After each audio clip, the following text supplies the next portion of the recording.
disiapkan terus berdoa sesuai dengan keyakinan masing-masing. Siap, doa mulai. Doa selesai.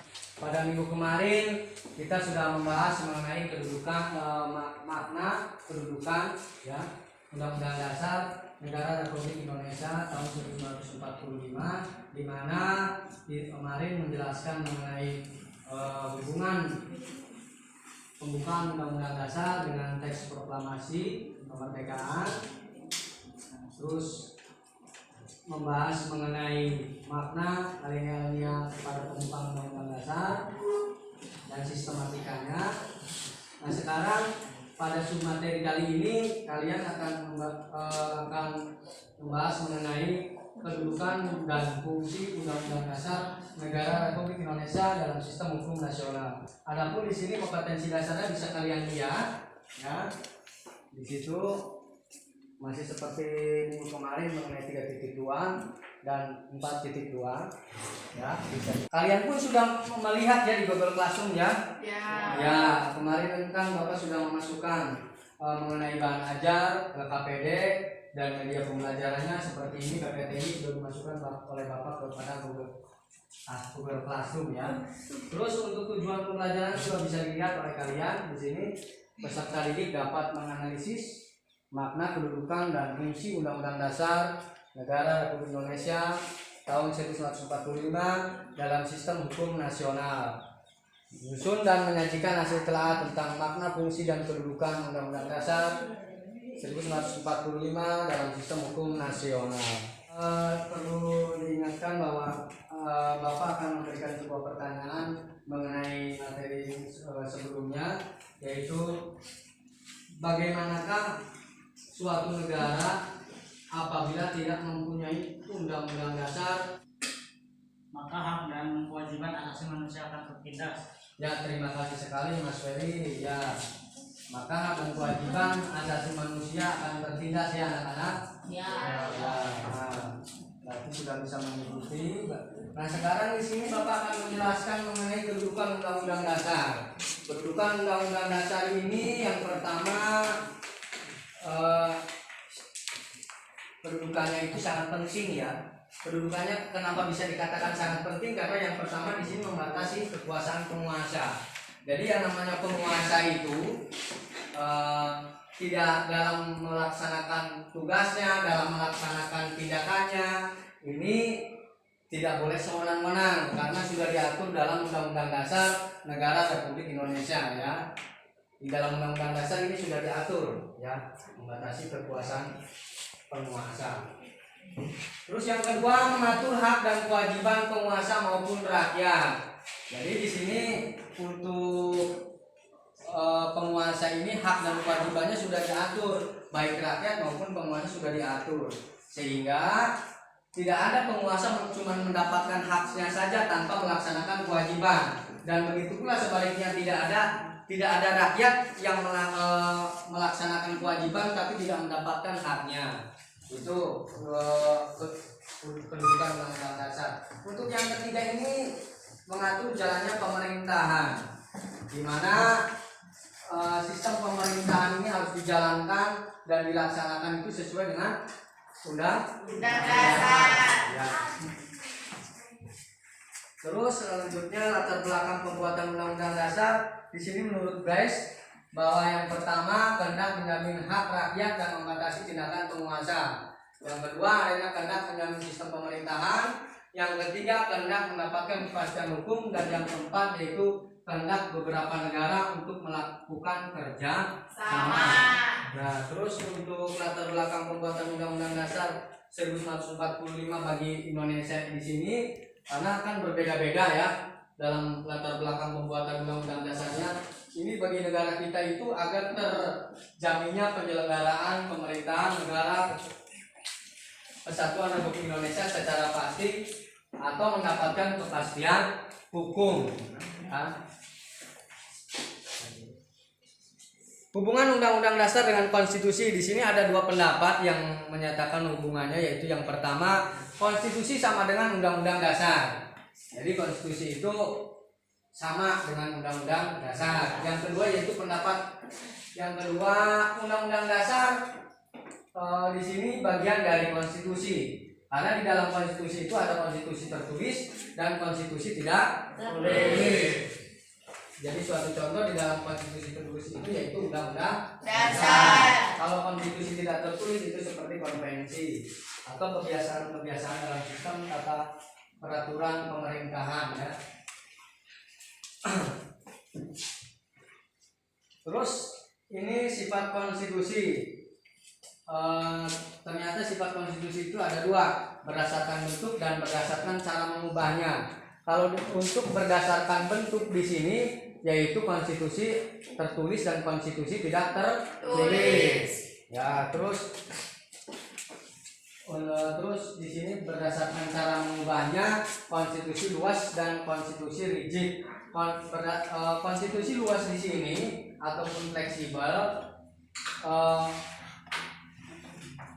konstitusi tersebut bisa dengan mudahnya bisa berubah-ubah ya. Kalau sesuai dengan konstitusi luas berarti aturannya itu bisa mudah sekali berubah-ubah, bisa diganti-ganti gitu ya, perubahannya sangat mudah.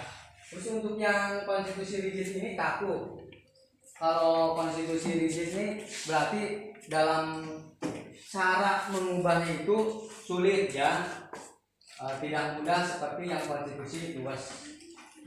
Terus untuk sifat undang-undang dasar di sini yang Undang Dasar 1945 yaitu yang pertama itu tertulis, sudah jelas Undang-Undang Dasar 1945 ini tertulis di dalam naskah ataupun dokumen. Nah, terus untuk singkat dan supel di sini memuat aturan-aturan yaitu aturan-aturan pokok yang setiap kali harus dikembangkan sesuai dengan perkembangan zaman ataupun memuat hak asasi manusia. Terus yang poin yang ketiga yaitu memuat norma. Memuat norma di sini ketentuan-ketentuan yang dapat dan harus dilaksanakan secara konstitusional. Yang keempat yaitu hukum tertinggi, di mana hukum tertinggi ini Undang-Undang Dasar ini membawahi peraturan-peraturan yang lebih rendah di bawah Undang-Undang Dasar. Intinya di sini Undang-Undang Dasar mengontrol aturan-aturan yang berada di bawah Undang-Undang Dasar 1945. Nah, ini ada fungsi Undang-Undang Dasar Negara Republik Indonesia tahun 1945 yang pertama sebagai alat kontrol ya.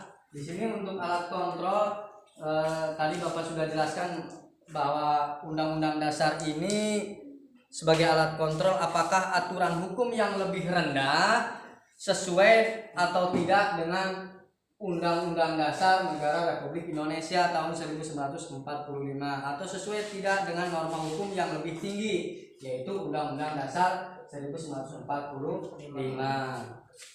Nah, apabila tidak sesuai secara otomatis aturan tersebut bisa dibatalkan. Untuk yang kedua yaitu sebagai pengatur, di mana Undang-Undang Dasar Negara Republik Indonesia tahun 45 juga berperan sebagai pengatur bagaimana penguasa ini atau kekuasaan negara disusun, dibagi dan dilaksanakan. Nah, ini pengaturnya ya. Untuk yang penentunya di sini Undang-Undang Dasar Negara Republik Indonesia tahun 45 juga berfungsi sebagai penentu ya, penentu hak dan kewajiban negara, aparat negara, bahkan warga negara. Jadi semua hak dan kewajibannya itu sudah diatur dan sudah ditentukan oleh Undang-Undang Dasar. Ya. Terus sehabis di sini kalian berarti Bapak akan putar video yaitu diskusi kelompok ini yang sudah Bapak kelompokkan menjadi 4 bagian. Kalian analisis sebuah video, nanti Bapak akan putarkan pada link YouTube tersebut, bisa dilihat ya.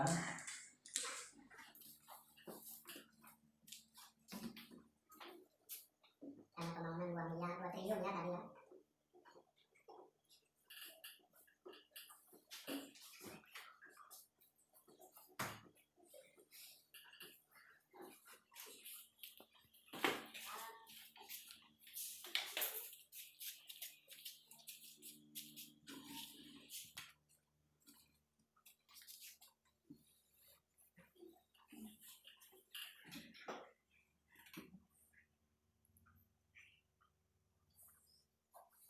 Ya, itu tadi video tersebut.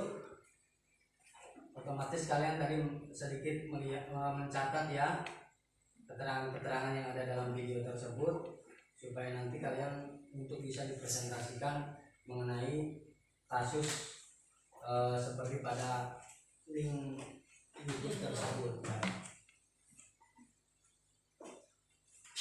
Silakan kalian diskusi bersama kelompok kalian.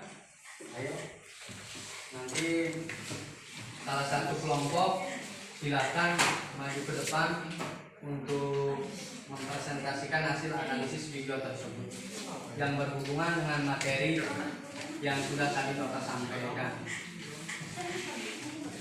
yaitu mengenai kedudukan, fungsi, dan sifat undang-undang dasar ya.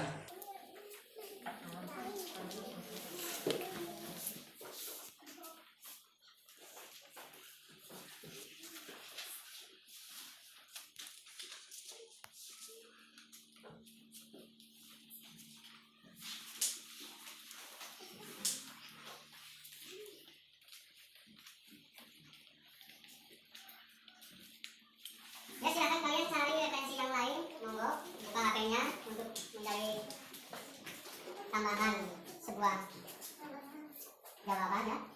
Silakan cari referensi yang bisa di Google, bahkan bisa di paket maupun catatan-catatan ringkasan kalian.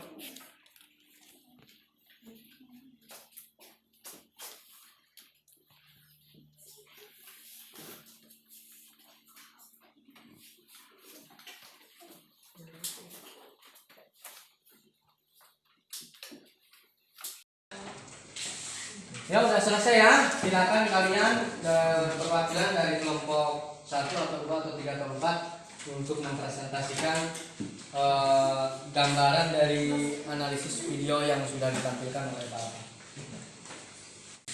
Saya Pak. Oh iya, silakan Mbak Asri, monggo ini dari kelompok 1. Tolong kelompok yang lain nanti bisa bisa menanggapi ya. Didengarkan dulu. Terus selain itu juga nanti kalian dari kelompok yang lain boleh bertanya mengenai presentasi yang sudah dipaparkan oleh Mbak Asri. Ya monggo. Di sini saya dari kelompok 1 ingin mempresentasikan menganalisis video yang sudah ditayangkan, yaitu di dalam video tersebut menggambarkan tentang korupsi yang terjadi di Indonesia sudah sangat mengkhawatirkan dan berdampak buruk luar biasa pada hampir seluruh sendi kehidupan. Korupsi telah menghancurkan sistem perekonomian, sistem demokrasi, sistem politik, sistem hukum, sistem pemerintahan, dan tatanan sosial kemasyarakatan di negeri ini. Di lain pihak, upaya pemberantasan korupsi yang telah dilakukan selama ini belum menunjukkan hasil yang optimal. Korupsi dalam berbagai tingkatan tetap saja banyak terjadi, seolah-olah telah menjadi bagian dari kehidupan kita, yang bahkan sudah dianggap sebagai hal yang biasa. Jika kondisi ini tetap kita biarkan berlangsung, maka cepat atau lambat korupsi akan menghancurkan negeri ini. Korupsi harus dipandang sebagai kejahatan luar biasa, extraordinary crime, yang oleh karena itu memerlukan upaya luar biasa pula untuk memberantasnya. Upaya pemberantasan korupsi yang terdiri dari 2 bagian besar, yaitu 1.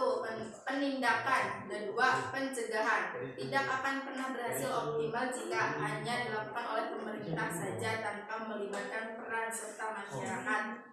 Oleh karena itu, tidaklah berlebihan jika siswa sebagai salah satu bagian penting dari masyarakat yang merupakan pewaris masa depan diharapkan dapat terlibat aktif dalam upaya pemberantasan korupsi di Indonesia. Keterlibatan siswa dalam upaya pemberantasan korupsi tentu tidak pada upaya penindakan yang merupakan kewenangan institusi penegak hukum.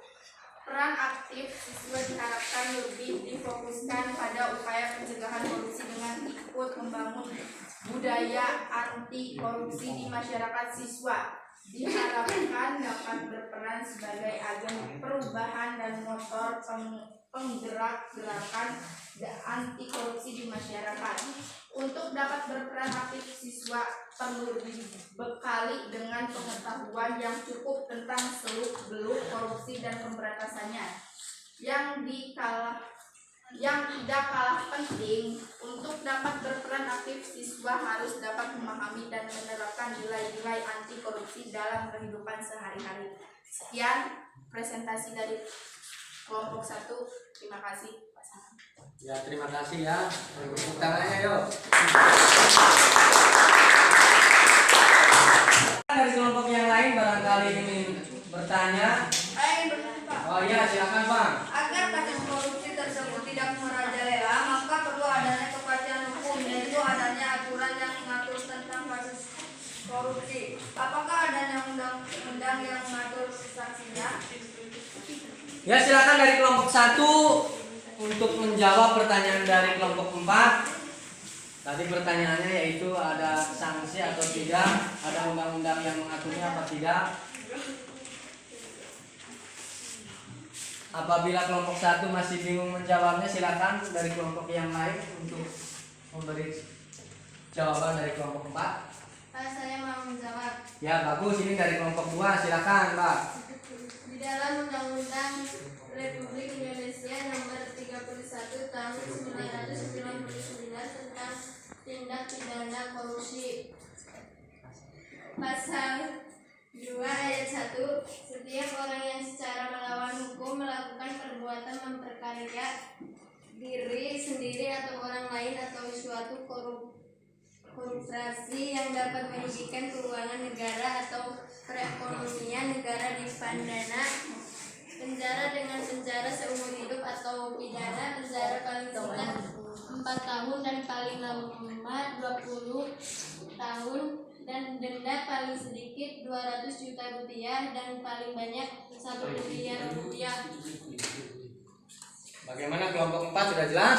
Sudah, Pak. Ya, bagus. Ini untuk kelompok 2 sudah menjawab mengenai aturan ataupun undang-undang yang mengatur tentang korupsi, yaitu dari tadi Undang-Undang Nomor 31 Tahun 1999.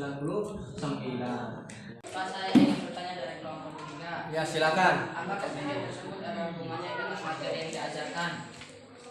Ya, silakan untuk kelompok 1 menanggapi pertanyaan dari Mas Vicky.